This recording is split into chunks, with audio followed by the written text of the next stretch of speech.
This week's episode of Hell's Paradise did wonders on expanding the world, the lore, and the characters. More importantly, we have the official introduction of a power source, Ten. I think that the best way to describe Ten is by comparing it to another power source, the Philosopher's Stone shown in Fullmetal Alchemist. Within the world of Full Metal, one must exchange something of equal value to turn something into something else. The Philosopher's Stone grants a bypass where you can create something out of nothing. There is a catch, though. The stone is primarily powered by life, making it a morally and materially item hard to get. Ten more or less functions within the same principles where instead of creating material, it serves as a power fluid for prolonging life. Ten is harnessed from the flowers of the island. Most likely, specifically, the individuals who had explored this island firsthand then were converted into flowers as a source of energy for Ten. Unfortunately, the best pair of characters have found themselves knee-deep within the cultivation pits of Ten. I guess there's two ways one could be converted. Either A, your body is stung by the insects and transformed, or B, where the literal vegetation starts to infect your body. It's a hellish scene that was adapted pretty well, where the adaptation was able to capture Toma's face of despair. In particular, the long shots that are typically non-actiony have been hits in terms of providing a complete image. Also, the fact that Toma and Aza are surrounded by the vibrant colors of the flowers only adds to this hellish nightmare that they know they're going to become part of the environment around them. For me, there were two standout events within this week's newest episode of Hell's Paradise. The addition of Mei within the main cast, and Toma and Aza getting their shit rocked by an enemy who can take the body of a man or woman. I think these two events in particular absolutely carried this episode and was a definitive improvement from last week's episode. First, I want to talk about the role of motivators within Hell's Paradise. Toma and Aza have a compelling motivation for escaping the island. They are brothers who are constantly looking out for each other and their safety. Nothing is thicker than the bond of family. We were seeing a fake out a few episodes ago that helped emphasize the close relationship and trust Toma and Aza put into each other. The two are compelling because in general, humans always wish for the underdogs to win.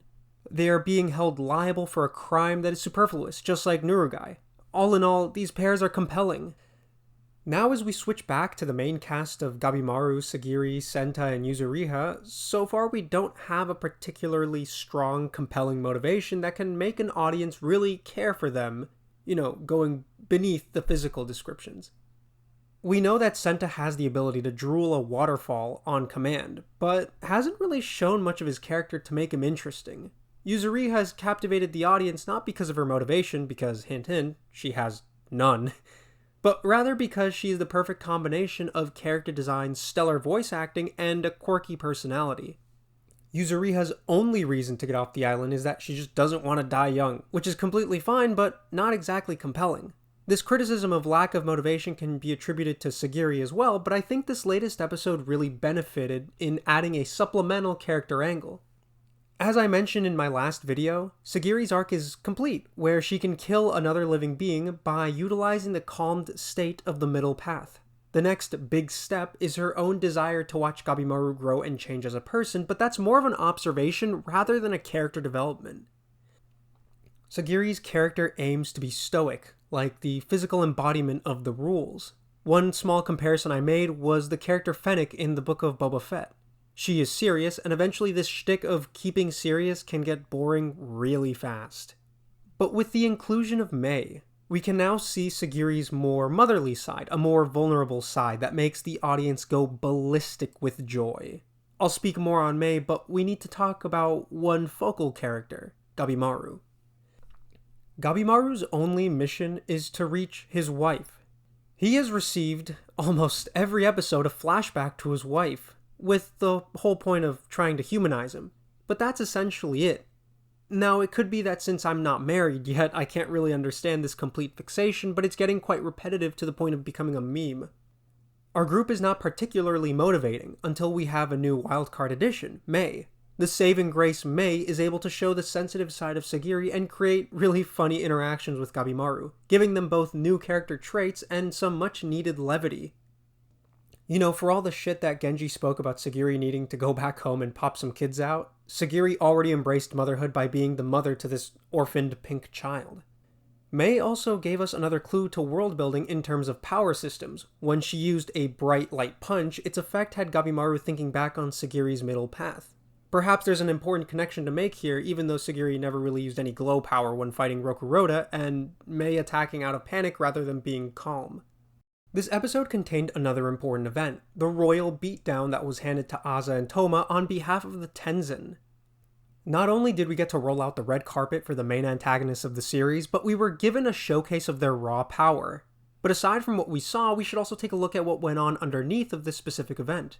So far, the world of Hell's Paradise has explained that Tan is the so-called elixir of life that the mainland knows of. It's not in the shape of a fruit, but rather a liquid. Immortality or elixirs of immortality in fiction have usually had some sort of monkey's paw attached to the consumption or creation of the actual liquid. Tan is no different. Tan is cultivated through the transition process of the human body terraforming to plant-like. Maybe Tan is a one-time drinking potion, or perhaps it is also another source of fuel that must be regularly consumed for the sake of keeping in shape. This second option would mean that the Tensen constantly need sources that can be cultivated into Tan, meaning that they want humans to come to the island in search of the elixir of immortality, but in reality it's just a trap. I mean, you can consider how this anime even began. The shogunate heard of the rumors of the elixir of life and then sent dozens of his men to certain death towards the island. Focusing back on the Tensen themselves, we can assume that they've probably drank the elixir of life, and this is shown by when the blonde Tensen gets cleaved into two by Aza. All the flesh that should have been shown was instead replaced by plant life. The insides of the Tensen are plant-like, so now we have an idea of what might be useful to beating the Tensen. If they're truly plant-based organisms, then Gabimaru using his Ninpo ascetic blade should be easy pickings to one-shot any one of these bio-freaks. Another clue is that if Tan is a limited source that must be constantly refueled, then you also have a chance to cut down the Tensen until there's literally nothing left. This is all based on the physical actions of the Tensen. We also have their personalities to deal with. The Tensen, at least the two we have seen so far, are annoyed not because they were attacked, but because of the mere inconvenience. The pink Tensen comes off as more carefree, opposed to the blonde Tensen who literally transformed from a woman to a man just to beat up the two brothers. Why have the ability to shift between the two sexes at all? There's many questions here that are still unsolved, but it can lead us to another conclusion. That the Tensen may be the perfected gods of the island. So far, Shinsenkyo has shown us that there are artificially made gods that take attributes from different religions. The Tensen are probably the closest things to gods in this world, as they have an awesome unparalleled power, capability to shift between forms, and hyper-regeneration. There's also the more worrying connection, as the Tensen are capable of utilizing the same golden glow that Mei used when hitting Gabimaru. What is the connection between these island inhabitants, and is Mei actually a wolf in sheep's clothing? So far, I'm really satisfied with seeing the Tensen. The slow burn of the character backstories have now been completed, and we can finally get to the good shit that makes Hell's Paradise entertaining. Now, I have a confession to get off my chest. I think this point I'm about to make is critical for Hell's Paradise and its role within this season. The next episode, episode 8, will contain the first major fight in the series. Let's take a moment to consider the fights we've previously seen already. Twisted Tango vs. Gabimaru was a wash and pretty quick. It had some clunky frames, but was relatively short-lived. Gabimaru and Sagiri vs. Rokuroda was definitely overestimated and could have been a lot better than what the anime gave us comparing the fight in the manga. The rest of the fights were really just Yamada, Asemon, and criminals fighting the island inhabitants or just killing each other. Episode 7. This current episode felt very heavy in terms of the character interactions. It was when I went back and reread the manga that the very first important fight was supposed to be right in the middle of this episode. This brings up my hopes knowing that the next episode will be fully devoted to the major fight. But I really mean it when I say that this next episode will either meet or break the general audience's attention and expectations. You can only get so far with cute scenes in a battle manga. One of the principal reasons I think people are watching this anime is because it's tagged as one of the 3 of the Dark Trilogy manga. The battles in this series are supposed to pop off. So far, I've personally been seeing some negative feedback where several internet users are wondering what makes this series so unique. Lately, this sentiment has been hitting me as well. I'm getting tired of watching an anime that just doesn't feel the same as the manga does. Sure, adaptations will always have different flavors, I get that. But that inherent grittiness in the manga is just missing in the Hell's Paradise anime. I think it's in part due to the color schemes and the clean actual animation. Like, listen, brother. I love the color palettes of the island, but Hell's Paradise is sure as shit not known for its cool colors. Fuck's sake, the manga is in black and white.